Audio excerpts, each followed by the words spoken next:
Isang araw paggising mo, 30 ka na. Samantalang parang kahapon lang ay 20 ka. At hindi mo masabi paano dumaan ang isang dekada ng ganun-ganun lang.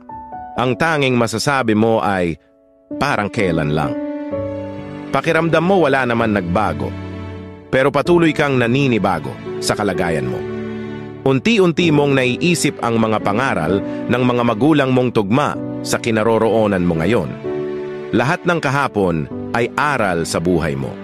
At ang bawat umaga ay panibagong pag-asa. Kaya huwag kalimutang i-enjoy ang buhay habang itinatama mo ang mga bagay kung saan ka sumablay. At unti-unting lasapin ang success na meron ka. Dahil bukas, 40 ka na. Parang kailan lang.